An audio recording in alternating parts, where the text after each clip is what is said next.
வணக்கம் ஜோதிட நண்பர்களே. இன்னைக்கு நம்ம என்ன பார்க்க போறோம் அப்படின்னா, 7ஆம் வீட்டில் கேது இருந்தால் ஒருவருக்கு ஏற்படும் நன்மைகள் மற்றும் தீமைகள் என்னென்ன அப்படின்றத பார்க்க போறோம். இந்த சேனலை சப்ஸ்கிரைப் பண்ணாதவங்க சப்ஸ்கிரைப் பண்ணுங்க. அப்பதான் நான் போடக்கூடிய வீடியோ உங்களுக்கு நோட்டிஃபிகேஷனா வரும். ஏற்கனவே லக்னத்திலிருந்து 6ஆம் வீடு வரை கேது இருக்க ஒருவருக்கு என்ன மாதிரியான நன்மைகள் மற்றும் தீமைகள் நடக்கும் அப்படின்றத தனித்தனி வீடியோவை போட்டிருக்கேன். ஸோ அதை பார்க்காதவங்க பார்த்துருங்க. இந்த சேனலை சப்ஸ்கிரைப் பண்ணாதவங்க சப்ஸ்கிரைப் பண்ணுங்கள். அதை நான் போடக்கூடிய வீடியோ உங்களுக்கு நோட்டிஃபிகேஷனாக வரும்.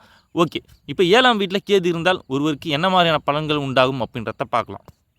பொதுவாக 7ஆம் வீட்டில் கேது இருக்கும்போது மிகப்பெரிய ஒரு மோசமான வாழ்க்கை துணையை கொடுப்பார் அப்படின்றத சொல்லுவாங்க. ஆனால் அதெல்லாம் உண்மை கிடையாது. ஆனால் உங்களுடைய வாழ்க்கை துணையை திருப்திப்படுத்த முடியாது அப்படின்னு வெளிப்படையாக சொல்லிட முடியும். உதாரணத்துக்கு ஒருவருடைய ஆண் ஜாதகத்தில் 7ல் கேது இருந்ததுன்னா உங்களுடைய மனைவிக்கோசம் நீங்கள் எவ்வளவோ செய்வீங்க, சரிங்களா? அவங்களுக்கோசமே பார்த்தீங்கன்னா வாழ்க்கையை அர்ப்பணிச்சிருப்பீங்க.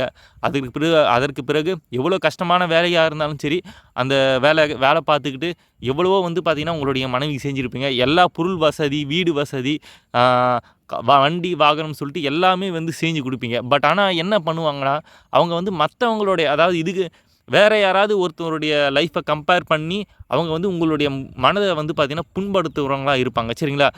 என்ன தான் நீங்கள் எவ்வளோ தான் செஞ்சாலும், நீ பெருசாக எனக்கு என்ன பண்ணிட்ட அப்படின்ற ஒரு வார்த்தை நிச்சயமாக கேட்காம விட மாட்டாங்க அப்படின்னு சொல்லலாம். இதுவே பெண்களுக்கு 7ஆம் வீட்டில் கேது இருந்தாங்கன்னா அது ரொம்ப மோசமாக போயிடும், சரிங்களா?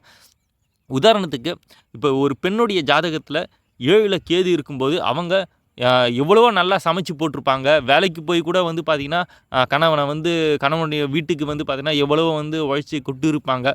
ஸோ ஆனால் அதெல்லாம் கணக்கே எடுத்துக்க மாட்டாங்க. உதாரணத்துக்கு பார்த்திங்கன்னா ஒரு வாரத்தில் 7 நாள் இருக்குன்னா 6 நாள் பார்த்திங்கன்னா நல்லபடியாக சமைச்சிருப்பாங்க. ஒரு 7ஆவது நாள் பார்த்திங்கன்னா ஒரு நாள் எனக்கு ரெஸ்ட்டு வேணும் அப்படின்லாம் பார்த்திங்கன்னா நல்லா சமைக்காமல் இருந்திருப்பாங்க. ஸோ அந்த ஒரு நாளை தான் பார்த்திங்கன்னா கணக்கெடுத்து குத்தி காமிப்பாங்க, சரிங்களா?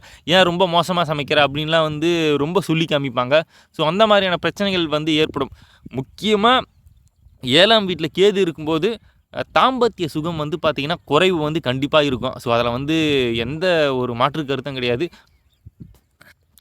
தாம்பத்திய வாழ்க்கை, அதாவது உடல் உறவு பார்த்திங்கன்னா வெளிப்படையாக சொல்கிறதுக்கு ரொம்ப கூச்சப்படுவாங்க, கேட்கறதுக்கும் ரொம்ப கூச்சப்படுவாங்க. இதனால் வாழ்க்கை துணையில் பார்த்திங்கன்னா திருப்திப்படுத்த முடியாது. அதாவது இந்த விஷயத்தில் பார்த்திங்கன்னா திருப்திப்படுத்த முடியாத நிலை கண்டிப்பாக ஏற்படும். இன்னொன்று, வெளிப்படையாக கேளுங்க, எந்த ஒரு பிரச்சனையும் கிடையாது, சரிங்களா? ஸோ வெளிப்படையாக கேட்குறது ரொம்பவே நல்லது அப்படின்னு சொல்லலாம். அதற்கு பிறகு வாழ்க்கை துணை கண்டிப்பாக அடிக்கடி நோய்வாய்ப்படும் துணை பார்த்திங்கன்னா கண்டிப்பாக கிடைப்பாங்க. இது ஆணுக்காக இருந்தாலும் சரி, பெண்ணுக்காக இருந்தாலும் சரி, நிச்சயமாக வாழ்க்கை துணை அடிக்கடி நோய்வாய்ப்படுவாங்க அப்படின்னு சொல்லிட முடியும். அதாவது கேது பார்த்திங்கன்னா ராகு இப்போ லக்னத்தில் உங்களுக்கு எப்படியும் ராகு இருக்கும், சரிங்களா? ராகு அனைத்திற்கும் ஆசைப்படுபவர். ஆனால் கேது ஞானம் கொண்டவர், சரிங்களா? எல்லாத்தையும் விட்டும் ஒதுங்கி இருப்பார். அனைத்து ஆசைகளையும் துறந்து ஒதுங்கி இருப்பவர் அப்படின்னு சொல்லலாம். ஸோ இதனால் பார்த்திங்கன்னா மிகப்பெரிய முரண்பாடுகளை இவங்களுக்கு வர வாழ்க்கை துணை கண்டிப்பாக சந்திக்கிறவங்களாக இருப்பாங்க, சரிங்களா? இவரும் சரி, இவங்களுக்கு வரப்போகிற துணைவும் சரி, கண்டிப்பாக இந்த மாதிரியான பிரச்சனைகள் கண்டிப்பாக இருக்க தான் செய்யும், சரிங்களா? அதற்கு பிறகு இன்னொரு பிரச்சனை என்ன அப்படின்னா, வேறு ஏதாவது ஒரு தீய கிரகத்துடைய சேர்க்கை ஏற்படும் அப்படின்ற பட்சத்தில், அதாவது சனி செவ்வாய் போன்ற தீய கிரகங்களோட சேர்க்கை ஏற்படும் அப்படின்ற பட்சத்தில் கெடுபலன்கள் ரொம்பவே அதிகமாக இருக்கும். இவங்க போடுற இவங்களுக்குள்ள இந்த மாதிரியான பிரச்சனைகள்லாம் இருக்குது அப்படின்றது பார்த்தீங்கன்னா வெளியவே தெரிய ஆரம்பிச்சிடும், சரிங்களா? வெளியே தெரிஞ்சு ரொம்ப அசிங்கமாக போயிடும் அப்படின்னு சொல்லிட முடியும். இதுவே சுப கிரகங்களுடைய பார்வை பட்டுருச்சு அப்படின்னா இவங்களுக்குள்ளே நடக்கிற பிரச்சனை வெளியே சுத்தமாக தெரியாது, சரிங்களா? வெளியே பார்த்தீங்கன்னா ரொம்ப இவங்கள மாதிரி ஒரு வாழ்க்கை துணையை பார்த்தீங்கன்னா பார்க்கவே முடியாது அப்படின்ற நிலைமைக்கு இருக்கும். பட் பிரச்சனை என்னென்னா, அவங்களுக்குள்ளே பார்த்தீங்கன்னா ஏதாவது ஒரு பிரச்சனைகள் கண்டிப்பாக இருக்க தான் செய்யும் அப்படின்னு சொல்லிட முடியும். சரி, அதுக்கு பிறகு பார்த்தீங்கன்னா கண்டிப்பாக கூட்டு தொழில் நிச்சயமாக கூடாது, சரிங்களா? 7ஆம் இடத்துல கேது இருக்கிறவங்க கூட்டு தொழிலை முற்றிலுமாக தவிர்க்கிறது நல்லது. ஏன்னா உங்களுடைய நண்பர்களே, கூட்டாளிகளே பார்த்திங்கன்னா எல்லா லாபத்தையும் எடுத்துகிட்டு போயிடுவாங்க. உங்களுக்கு எதுவுமே கிடைக்காது அப்படின்றது தான் வெளிப்படையான உண்மை. நீங்கள் மிகப்பெரிய ஒரு மன அழுத்தங்களை கண்டிப்பாக சந்திக்கிறவராக இருப்பீங்க அப்படின்னு சொல்லலாம். உங்களுக்கு பயணம் செய்வதில் பார்த்தீங்கன்னா ரொம்ப ஆர்வமாக இருக்கும். இதுதான் ஒரு நல்ல விஷயம் அப்படின்னு சொல்லலாம். நீங்கள் அதிகமாக பயணிக்கும்போது மிகப்பெரிய பிரச்சனைகளை கண்டிப்பாக கம்மி பண்ண முடியும்.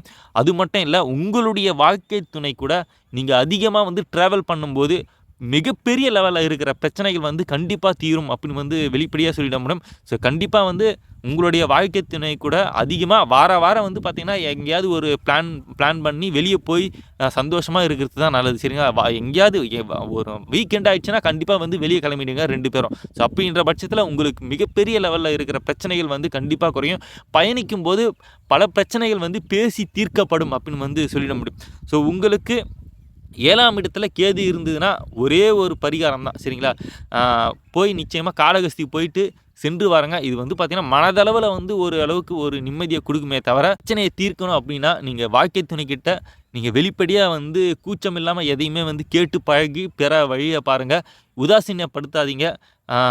மிகப்பெரிய லெவலில் எதிர்பார்ப்புகளையும் வந்து பார்த்திங்கன்னா குறைச்சிங்க. சரிங்களா? எதிர்பார்ப்புகளை குறைக்கும் போது ஏமாற்றங்கள் வந்து பார்த்திங்கன்னா இல்லாமல் போயிடும் அப்படின்னு வந்து சொல்லிடலாம். சரிங்களா? ஸோ ஏமாற்றம் இருக்கக்கூடாது அப்படின்னா எதிர்பார்ப்புகளை வந்து குறைங்க. நீங்கள் நிச்சயமாக வந்து 7ல் கேது இருக்கிறவர் வந்து பார்த்திங்கன்னா ரொம்ப கொடூரமாக மோசமான வாழ்க்கை துணையை வந்து நிச்சயமாக கொடுத்துட மாட்டார் கண்டிப்பாக. சரிங்களா? அவங்க நல்லவங்களாக இருப்பாங்க, நல்ல பக்தியோடு இருப்பாங்க, எந்த ஒரு குறையும் இருக்காது. பட் ஆனால் வந்து பார்த்தீங்கன்னா எக்ஸ்பெக்டேஷன் வந்து ரொம்பவே அதிகமாக இருக்கும். சரிங்களா?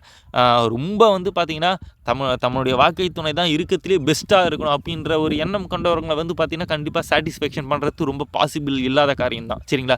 ஸோ அதனால் உங்கள் மேலே அன்புலாம் இருக்கும், சில நேரத்தில் மனசில் வந்து வச்சுருப்பாங்களே தவிர நிச்சயமாக வந்து ரொம்ப கொடூரமாலாம் வந்து 7ல் கேது இருக்கும்போது ரொம்ப கொடூரமான வாழ்க்கை துணையெல்லாம் கண்டிப்பாக வந்து அமையாது. ஸோ தீய கிரகத்துடைய பார்வை எல்லாம் சேர்க்கப்படும் போது இந்த மாதிரியான பிரச்சனைகள் இருக்குமே தவிர ரொம்ப கொடூரமான வாழ்க்கை துணை நிச்சயமாக அமையாது அப்படின்னு வந்து சொல்லலாம்.